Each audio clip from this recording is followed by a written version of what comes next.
بسم اللہ الرحمن الرحیم۔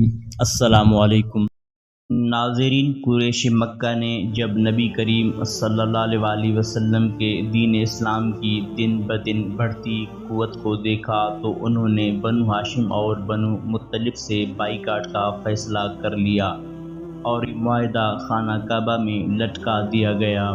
حضرت ابو طالب کو خبر ملی تو انہوں نے تمام بنی ہاشم اور بنی مطلب کو جمع کیا۔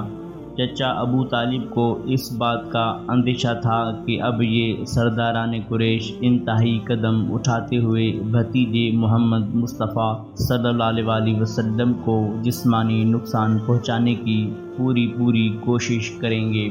اس اندیشے کا اظہار انہوں نے اپنے بھائیوں اور بھتیجوں سے کیا تو سب نے اس کا حل بھی حضرت ابو طالب پر چھوڑ دیا۔ حضرت ابو طالب نے فیصلہ کیا کہ فی الوقت سب لوگ شیب ابی طالب میں چلے جائیں، وہیں قیام کریں، سب ایک ساتھ رہیں۔ اس طرح حفاظت بھی رہے گی اور اجتماعیت بھی برقرار رہے گی۔ ابو لہب بھی بھائی تھا مگر وہ اس میٹنگ میں شریک نہیں تھا۔ اس کے علاوہ تمام لوگ شیب ابی طالب میں منتقل ہو گئے۔ یہ ایک وسیع و عریض گھاٹی تھی جو دو پہاڑوں کے بیچ میں قدرتی طور پر بن گئی تھی اور اس وقت حضرت ابو طالب کی ملکیت میں تھی۔ قریش کے تمام 10 قبیلوں کے پاس اپنی اپنی گھاٹیاں تھیں۔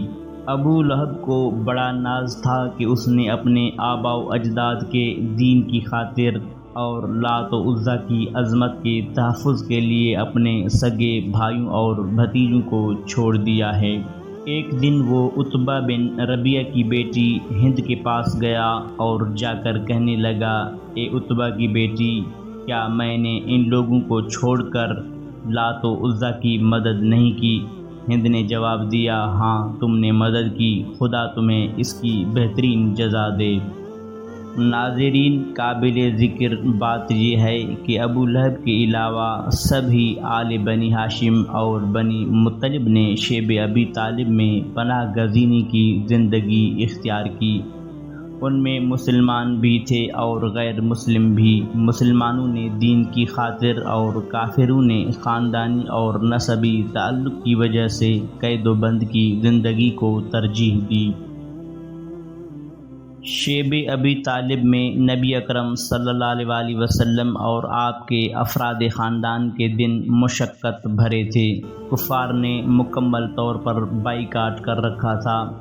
وہ لوگ ان تک کھانے پینے کی کوئی چیز پہنچنے نہیں دیتے تھے اور نہ بازار والوں کو یہ اجازت تھی کہ وہ ان لوگوں کو کوئی چیز فروخت کریں۔ بڑے تو کسی نہ کسی طرح فاقوں پر صبر کر لیتے تھے، لیکن چھوٹے چھوٹے معصوم بچے کیسے صبر کرتے؟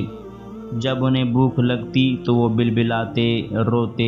ان کے رونے کی آوازیں سن کر کفار و مشرکین خوش ہوتے اور لطف اندوز ہوتے، انہیں ذرا برابر بھی رحم نہ آتا۔ حضرت عتبہ بن غزوان کہتے ہیں کہ نبی کریم صلی اللہ علیہ وسلم کے ساتھ ہمارا پورا ہفتہ ایسا گزر جاتا کہ ہمارے پاس کھانے کے لیے درختوں کے پتوں کے علاوہ کچھ نہ ہوتا۔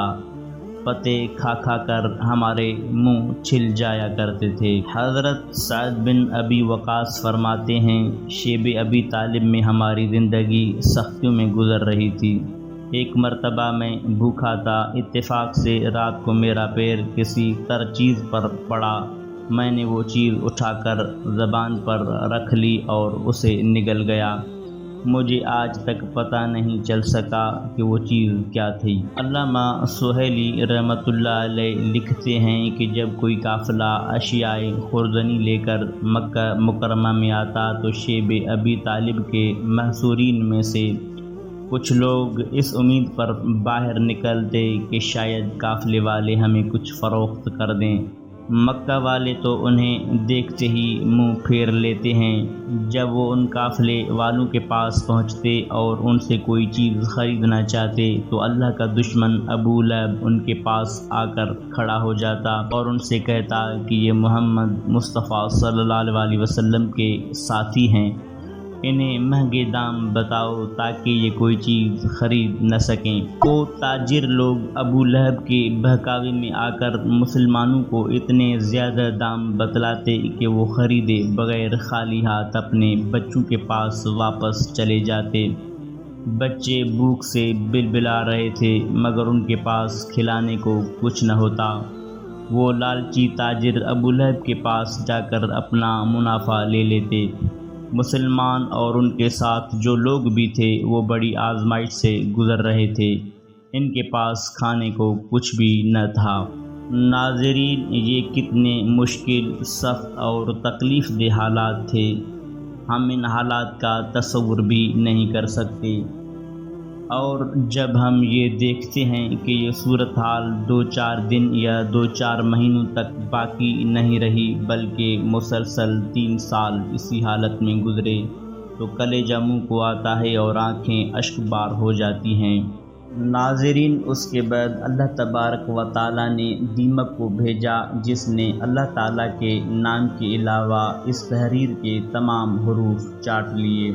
آپ صلی اللہ علیہ وآلہ وسلم نے یہ بات اپنے چچا ابو طالب کو بتائی۔ انہوں نے اس کا تذکرہ قبیلہ قریش سے کیا، لیکن انہوں نے تصدیق نہ کی۔ اس پر ابو طالب نے ان سے کہا، اپنی تحریر کو کھول کر دیکھ لو، جس میں تمہارے یہ پختہ وعدے اور عہد لکھے ہوئے ہیں۔ اللہ تعالیٰ کے نام کے سوا دیمک نے وہ ساری کھا لی ہے۔ قریشیوں نے خیال کیا کہ بات تو درست نہیں، چنانچہ انہوں نے اسے کھولا اور اسے اسی حالت میں پایا جس کی خبر اللہ تبارک و تعالیٰ کے حبیب صلی اللہ علیہ وآلہ وسلم نے دی تھی۔ اس پر انہیں شرمندگی ہوئی۔ انہوں نے اس ظالمانہ تحریر کو پرزے کر کے ختم کر دیا اور اپنے معاہدے سے انہوں نے رجوع کر لیا۔ اس کے بعد نبی کریم صلی اللہ علیہ وآلہ وسلم اپنے خاندان سمیت مکہ مکرمہ لوٹ آئے اور اپنے گھروں میں پہلے کی طرح رہنے لگے۔ شیب ابی طالب سے ان کی واپسی اور معاہدے کا خاتمہ 10 نوی کو ہوا۔ اس تحریر کی حالت کی خبر دینا نبی کریم صلی اللہ علیہ وآلہ وسلم کے معجزات میں سے ہے۔ پیارے دوستو، اجازت چاہیں گے اس دعا کے ساتھ کہ سدا سلامت رہیں۔